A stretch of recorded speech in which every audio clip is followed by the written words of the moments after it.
જય સોનલમાં જય મોગલમાં મિત્રો કેમ છો બધા મજામાં આશા રાખું છું કે આપ સ્વસ્થ મસ્ત તંદુરસ્ત અને વ્યસ્ત છો welcome back to our new blog તો આજે સવારમાં 6 વાગે લાઇટ વહી ગઈ અને હજી આવી નથી 11 વાગ્યાનો ટાઈમ આપ્યો છે જીઈબી વાળાએ એટલે સવારની 6 વાગ્યાની લાઇટ વહી ગઈ એટલે બધાને વહેલા ઉઠવું પડ્યું અને અમારે ભાઈ જો હજી સૂતા છે અહીંયા ઓસરીમાં કારણ કે અંદર રૂમમાં તો હુવાય નહીં પંખા વગરનું એટલે ભાઈ અત્યારે અહીંયા સૂતા છે તો આજના દિવસની શરૂઆત કરીએ છીએ મમ્મીના હાથની ચા પીને ગરમા ગરમ સવારની મમ્મીના હાથની ચા પીને આજના દિવસની શરૂઆત કરું છું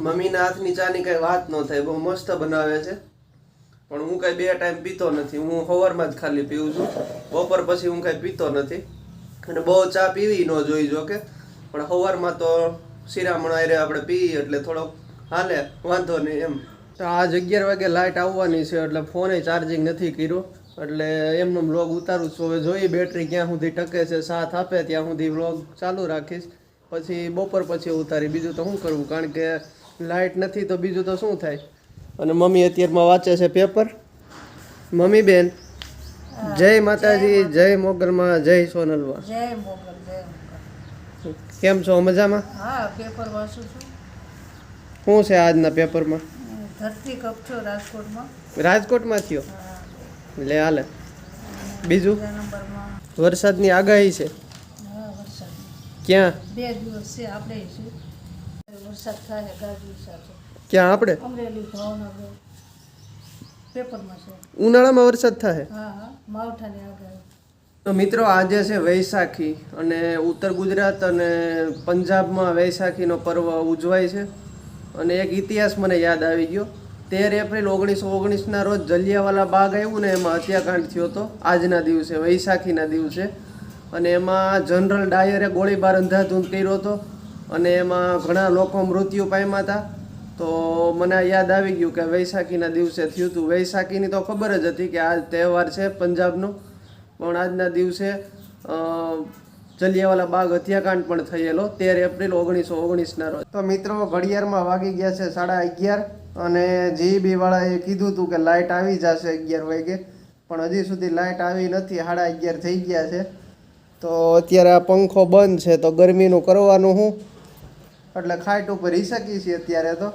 કારણ કે આપણો દેશી જુગાડ છે ખાટ ઉપર હિસકો એટલે તમને ગરમી ન થાય બીજું તો શું કરવું લાઇટ વગરનું એટલે ઈ શકીએ છીએ ઘડીક શું કે ભાઈ લાઇટ વગરનું ગમે છે ખુરશી ઉપર લાઇટ વગરનું તો હું ખરેખર પીજીવી સેલવાળાનો આભાર માનવા માંગુ છું આભાર એનો મને બાળપણની યાદ દેવરાવી દીધી પીજીવી સેલવાળાએ આજ મારે બહાર હું પડ્યું ને એના માટે પહેલા આપણે સૂતા ધાબા ઉપર સૂતા કે પછી ફળિયામાં કે મોસરીમાં સૂતા પણ હવે એવું થયું છે કે મચ્છર ને માખીઓનો ત્રાસ એટલો બધો વધી ગયો છે કે બહાર હું શક્ય જ નથી એટલે આપણે કાં તો પંખા કાં એસી એમાં જ ઉઈ છીએ એટલે આપણને ટેવ ન હોય એટલે થોડું તકલીફ થાય પણ એમ કે બહાર શું હોય એમ તો કે નેચરલ વાતાવરણ સારું હોય ભાઈ અમારે ઘરે એસી નથી ખાલી પંખા છે આ તો અમે અમરેલી જઈએ ને તો એસીમાં ઘડીક બેઠા હોય બીજું તો શું કરવું ત્યાં કલાકો કાઢવી ને એટલે ભાઈ ઘરે છે પાટલી આ મમ્મી અટાણા પાટલી કોપી ગયા કે આ પાટલી તમે હરખી કરી દો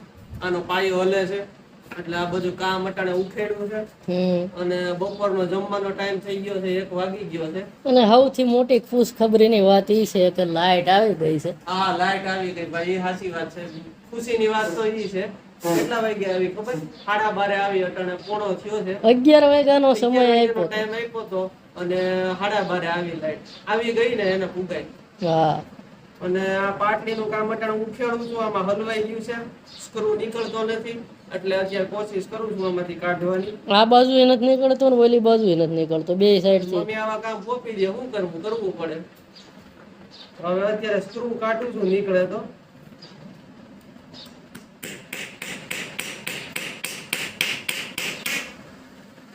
આમાં અંદરથી એકદમ ઓલો થઈ ગયો છે આ ડિસ્મિસ થી આપણે કાઢીએ ને તો આમાં આટા વિયાઈ ગયા છે આટા વિયાઈ ગયા છે સ્ક્રૂ ના આટા નથી આટા લીપાઈ ગયા છે આટા વિયાઈ ગયા છે લીપાઈ નથી જ્યાં વિયાઈ આપણે મિસ્ત્રી નથી ને ભાઈ એક તો ગરમી થતી હતી અને એમાં લાઈટ અત્યારે આવી કઈ ખારું લાગ્યું નકર આ ગરમીમાં આ બધું કરવું ને કરીએ હવે ધીમે ધીમે અને આ બધું જમવાની તૈયારી થઈ ગઈ છે. હવે પછી કરી આ બધું ખાઈ લઈ પહેલા. હાલો. આ તો આપણીથી કાંઈ થયું નહીં, પાટલીનું કામ મૂકી દીધું છે પડતું, હવે મિસ્ત્રી કરશે. અને આ બાજુ થાળી તૈયાર છે. જમવામાં છે રોટલી, કારેલાનું શાક, ફુદીનાની ચટણી, કાચી કેરી અને કાકડી અને મરચું અને સુખડી.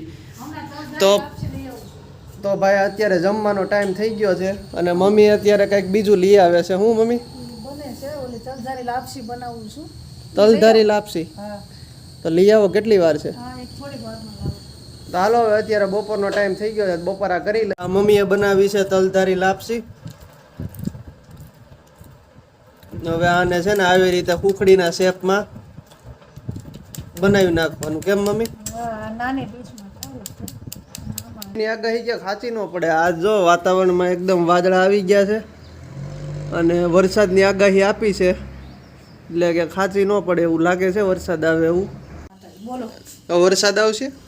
હવે કેમ ખબર, 2 દિવસની આગાહી કીધી છે. વાદળા આવી ગયા છે, લાગે છે વરસાદ આવે એવું. તો ભલે આવે, ઠંડક થઈ જાય. કાલે ઠંડી ઠંડી હવા આવતી ઠંડક થઈ જાય, હવે ગરમી થાય છે એટલે. નથી ઢોર ભેહું કે નિરણ પૂળો કાંઈ તકલીફ તો નથી. એટલે પલળવાની કાંઈ ઉપાધિ છે નહીં આપણે. પલળવાની કાંઈ ચિંતા નથી. બરોબર છે. રાંધી ખાય એટલે આજે રૂમમાં દઈ દો તાલી. ભલે જય માતાજી, જય માતાજી. જય ભગવાન. તો બીજી એક માથાકૂટ આવી છે. આધાર કાર્ડ ને રેશન કાર્ડ હારે લિંક કરવાનું છે. પહેલાં આપણે પાન કાર્ડ હારે લિંક કર્યું, હવે રેશન કાર્ડ હારે લિંક કરવાનું છે. તો હવે જોઈ છે, કરાવવું તો પડશે જ, એના વગર તો હાલશે નહીં. તમે ન કરાવ્યું હોય તો કરાવી નાખજો, કારણ કે હવે થોડાક દિવસ જ રહ્યા છે. પછી તમારે આધાર કાર્ડ તમારું નકર ભૂલી જશે કે હું કેટલા હારે લિંક છું. એટલે આધાર કાર્ડને લિંક કરાવી નાખજો જ્યાં જ્યાં કરાવવું હોય ત્યાં. આજના બ્લોગમાં અહીં સુધી રાખી. તો ચાલો મિત્રો, કેવો લાગ્યો આજનો બ્લોગ કોમેન્ટમાં કહેજો, લાઈક કરીને શેર કરી દેજો, કોમેન્ટ કરીને સબસ્ક્રાઈબ કરી દેજો. મળીએ છીએ જલ્દી નવા બ્લોગમાં. ત્યાં સુધી બધાને જય માતાજી.